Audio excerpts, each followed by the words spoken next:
தீபாவளி வந்தாலே ஓயாத வணிக கடைகள் பிரச்சனை. யார்தான் பொறுப்பு? தீர்வை நோக்கி நீதியின் குரல். தீபாவளியை முன்னிட்டு தலைநகர் பிரிக்ஃபீல்ட்ஸில் போடப்படும் தீபாவளி கடைகள் தொடர்பான சர்ச்சை ஒவ்வொரு ஆண்டும் தொடர்ந்து கொண்டிருப்பது போல, இவ்வாண்டும் சாலையோரம் அமைக்கப்படும் தீபாவளி வணிக கடைகள் தொடர்பான சர்ச்சைகள் கிளம்பியது.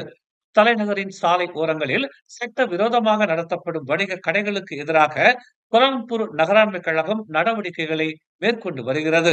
இதே நிலை தீபாவளி வணிக கடைகளிலும் தொடர்கிறது. இது இந்திய சிறு வணிகர்கள் மத்தியில் பெரும் சிக்கலை ஏற்படுத்தி வருகிறது. இதனால் மடானி அரசாங்கம் இந்தியர்களை முறையாக நடத்த தவறியதாகவும் சர்ச்சைகள் எழும்புகிறது. இந்த பிரச்சனை கோலாலம்பூரில் மட்டுமா என்றால் கிடையாது. பெரும்பாலான இந்தியர்கள் வாழும் நகரங்களில் இந்த சிக்கல் ஏற்பட்டு கொண்டே இருக்கிறது. ஒரு சில அரசியல்வாதிகளும் இந்த சிக்கலுக்கான தீர்வு எதுவென தெரிந்தும் அரசியல் சகாக்களுடன் பிரிக்ஃபீல்ட்ஸில் நின்று கொண்டு காணொலிகளின் மூலமாக பிரச்சாரம் மேற்கொண்டு வருவதும், பொது மேடைகளில் நான் அமைச்சருக்கு வலியுறுத்துவேன் என பாசாங்குத்தனமான வாக்குறுதிகளை அளித்து வரும் அவலமும் தொடர்கிறது. ஆட்சியில் இவர்கள் இருந்தால் அவர்களை சாடுவது, அவர்கள் இருந்தால் இவர்களை சாடுவதுமாக இடையில் திண்டாடுவது என்னமோ இந்திய வணிகர்கள்தான். இந்த ஆண்டு பிரிக்ஃபீல்ட்ஸில் உள்ள 5 முதன்மை சாலைகளில் 134 வணிக கடைகளுக்கு கோலாலம்பூர் நகராண்மை கழகம் அனுமதி அளித்துள்ளது. அப்படியானால் கூடாரங்கள் அகற்றப்படுவதற்கான உண்மையான காரணம் என்ன? கோலாலம்பூர் நகராண்மை கழகம் தீபாவளி சந்தையில் கூடாரங்கள் அமைக்கவிருக்கும் வணிகர்கள் முறையாக விண்ணப்பம் செய்திருக்க வேண்டும் என்கிறது. அப்படி விண்ணப்பம் செய்து அனுமதி பெற்றும் கொடுக்கப்பட்ட இடங்களை விடவும் அதிகமான இடங்களை வணிகர்கள் ஆக்கிரமிப்பு செய்வதாகவும், சாலைகளில் போக்குவரத்து பாதிப்பு ஏற்படுவதாகவும் கோலாலம்பூர் நகராண்மை கழகம் பறிமுதல் நடவடிக்கையை மேற்கொள்கிறது. 2025ஆம் ஆண்டு இது மாதிரியான சர்ச்சைகள் எழக்கூடாது என்பதால் கோலாலம்பூர் நகராண்மை கழகம் கோலாலம்பூர் நாடாளுமன்ற உறுப்பினர்களுடன் சிறப்பு கூட்டத்தை கடந்த மார்ச் 21ஆம் தேதி நடத்தியது. பெருநாள் காலங்களில் சிறு வணிகர்கள் பாதிக்காமல் இருக்கவும், அவர்களின் வாழ்வாதாரத்தை கருத்தில் கொண்டும் வணிக கூடாரங்களின் எண்ணிக்கைகளை அதிகரிக்க கோலாலம்பூர் நகராண்மை கழகம் முடிவெடுத்தது. இந்த ஆண்டு பிரிக்ஃபீல்ட்ஸில் உள்ள 5 முதன்மை சாலைகளை தீபாவளி சந்தைக்காக ஒதுக்குவதாகவும், அதனால் சுமார் 134 வணிக கூடாரங்கள் அமைக்கலாம் எனவும் முடிவெடுக்கப்பட்டது. இதன் தொடர்ச்சியாக கடந்த ஆகஸ்ட் 18ஆம் தேதி முதல் செப்டம்பர் 1ஆம் தேதி வரையில் தீபாவளியின் போது வணிகம் செய்யும் சிறு வணிகர்கள் விண்ணப்பிக்கலாம் எனும் அறிவிப்பை கோலாலம்பூர் நகராண்மை கழகம் வெளியிட்டது. பெறப்பட்ட விண்ணப்பங்களின் மூலமாக 134 வணிக கடைகளுக்கும் கோலாலம்பூர் நகராண்மை கழகம் வணிக உரிமம் வழங்கியது. அந்த 134 வணிக கூடாரங்கள் பிரிக்ஃபீல்ட்ஸில் அமைக்க எந்த ஒரு தடையும் இல்லை. ஆனால் இந்த ஆண்டும் உரிமம் இல்லாமல் வணிக கடைகள் அமைக்கப்பட்டதாகவும், அந்த வணிக கடைகளை கோலாலம்பூர் நகராண்மை கழகம் பறிமுதல் செய்ததாகவும் தெரிவிக்கப்பட்டுள்ளது. இதற்கிடையில் பிரிக்ஃபீல்ட்ஸில் ஏற்பட்ட கனமழையால் பாதிக்கப்பட்ட கூடாரங்களை கோலாலம்பூர் நகராண்மை கழகம் அப்புறப்படுத்தியதை பறிமுதல் செய்வதாக ஒரு சில தரப்பினர் சர்ச்சையை கிளப்பினர். காலம் காலமாக பிரிக்ஃபீல்ட்ஸில் கூடாரம் அமைத்து வணிகத்தில் ஈடுபட்டிருக்கும் ஒரு சில வணிகர்களுக்கு கோலாலம்பூர் நகராண்மை கழகம் இந்த ஆண்டு தீபாவளிக்கான வணிக உரிமம் வழங்கவில்லை.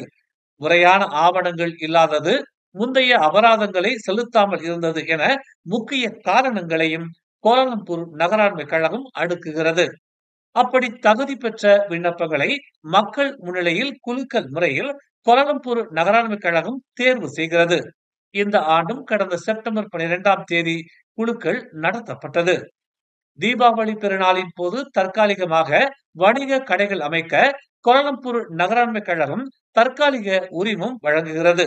அப்படியான தற்காலிக வணிக உரிமம் வழங்குதல் என்பது கடந்த 2023ஆம் ஆண்டு முதல் மட்டுமே வழங்கப்படுகிறது. அதற்கு முந்தைய காலங்களில் தற்காலிக வணிக உரிமம் வணிகர்களுக்கு வழங்கப்படாது.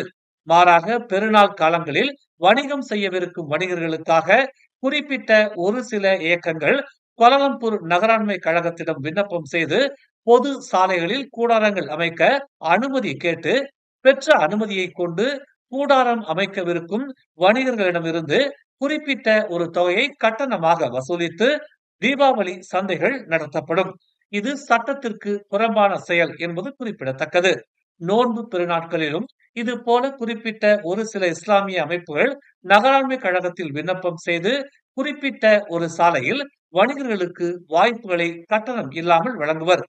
இந்த முறைமையில் பல்வேறு குழப்பங்களும் தனிநபர் ஆதாயமும் இருப்பதால் 2023ஆம் ஆண்டு முதல் தற்காலிக வணிக உரிமத்தை கோலாலம்பூர் நகராண்மை கழகம் அறிமுகப்படுத்தி வணிகர்கள் நேரடியாக விண்ணப்பம் செய்யவும் வலியுறுத்தியது.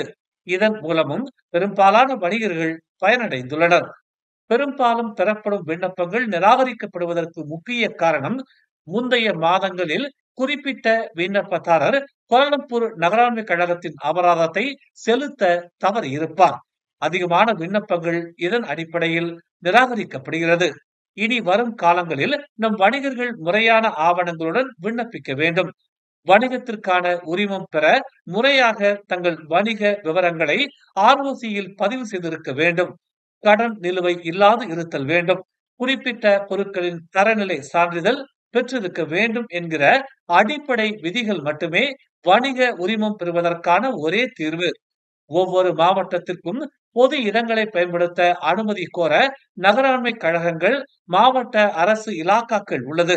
வணிகர்கள் குறைந்தபட்சம் 3 மாதங்களுக்கு முன்னதாகவே சிறப்பு வணிக உரிமத்தை விண்ணப்பம் செய்தால் குறிப்பிட்ட பெருநாள் காலங்களில் வணிகம் செய்வதற்கான அனைத்து வசதிகளும் தடையின்றி கிடைக்கப் பெறும். இதற்காக எந்த ஒரு இடைத்தரகர்களும் தேவையில்லை. அப்படி விண்ணப்பம் செய்தும் வணிகத்திற்கு அனுமதி வழங்கப்படவில்லை என்றால் தமிழ் மலர் நாளிதழை நேரடியாக அணுகலாம். மேலும் செய்திகளை தெரிந்து கொள்ள தமிழ் மலர் நாளிதழை பாருங்கள். உடனுக்குடன் செய்திகளை தெரிந்து கொள்ள தமிழ் மலர் இணையதளம், தமிழ் மலர் செயலி மற்றும் மலர் டிவி யூடியூப் சேனலை வலம் வாருங்கள்.